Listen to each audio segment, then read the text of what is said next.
Hi வணக்கம். I am Srinivasan from Chennai.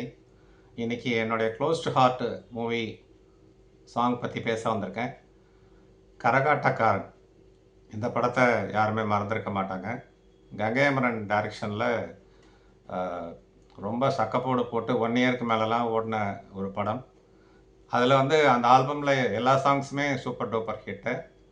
இதில் எனக்கு ஒரு குஷிப்படுத்துகிற சாங்குன்னு ஒன்று இருக்குது. வென்னவர் மூட் டவுன் ஆச்சுன்னா மூட் அப் பண்ணுறதுக்கு I use to hear this song. அது எதுன்னா, ஊரு விட்டு ஊரு வந்து பப்பா அப்படின்ற சாங்கு.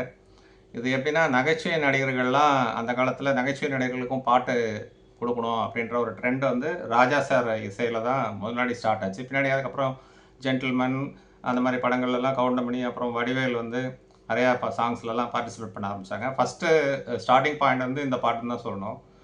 இதில் கவுண்டமணியும் செந்திலும் ராமராஜன் கூட நல்லா பட்டை கலப்பிருப்பாங்க. அதோட அந்த காலத்து ஸ்மால் ஆக்டர்ஸ் இருக்காங்க, நகைச்சுவை நடிகர்கள், அவங்களாம் இதில் இருப்பாங்க. வெள்ளை சுப்பையா, கருப்பு சுப்பையா, பசி நாராயணன், அந்த மாதிரி ஆட்கள்லாம் இருப்பாங்க.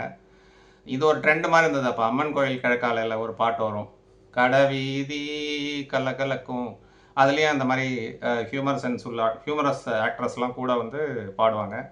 அதுக்கப்புறம் வைதேகை காத்திருந்தால மேகங்கரு கையிலே, அந்த பாட்டு பாடுறதே ஹியூமர் ஆக்டர்ஸ் தான். ஸோ அந்த மாதிரி ஒரு ட்ரெண்ட் இருந்தது. இந்த பாட்டு பட்டைய கலப்பும். இந்த பாட்டு 3 பார்ட்டாக நான் பார்க்குறேன். அது எப்படின்னா, ஃபஸ்ட் பார்ட்டில்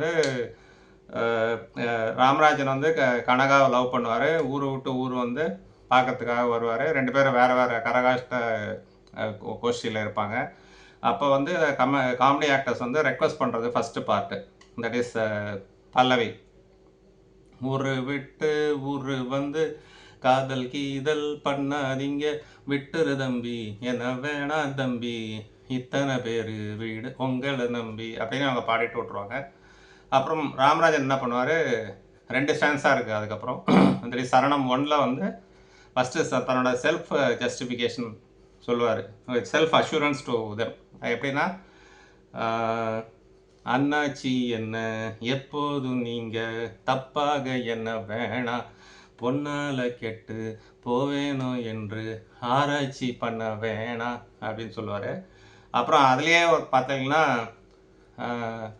மன்மத லீலையை வென்றவர் உண்டோ அப்படின்னு அந்த தியாகராஜ பாகவதர் இதை கொண்டு உள்ள புகுத்துறது இளையராஜா சார் பாட்டில் தான் முடியும் அப்படின்னு ஒரு வரி வரும்.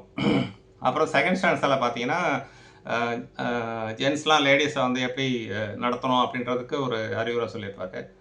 அது எப்படி வரும்னா, ஆனா பிறந்தா எல்லாரும் பெண்ணை அன்பாக என்ன வேணும், வீணா தீரிஞ்சா ஆதங்கம் என்ன வேற என்ன செய்ய வேணும். ஸோ அப்படின்னு போகும் அது. ஸோ இது ரொம்ப ஒரு ஜனரஞ்சகமான ஒரு பாட்டு. இந்த பாட்டை நீங்கள் கேட்டே இருந்தீங்கன்னா உங்கள் மைண்டை கூட you will start dancing along with tune. அந்த மாதிரி இப்போ குத்து பாட்டெல்லாம் சொல்கிறாங்க. இப்போ அந்த காலத்துலேயே வெரி என்ன சொல்கிறது, ரொம்ப ஒரு ஜனரஞ்சகமான ஒரு பாட்டுன்னு அப்படின்னு சொல்லலாம். ஸோ இந்த பாட்டை முடிஞ்சால் நீங்கள் திருப்பி ஒரு தடவை லிசன் பண்ணி பாருங்கள், வித் விஷுவல்ஸோடு பாருங்கள். You will like it. Hope இந்த வீடியோ உங்களுக்கு பிடிச்சிருக்கும்னு நினைக்கிறேன். Thank you so much for listening.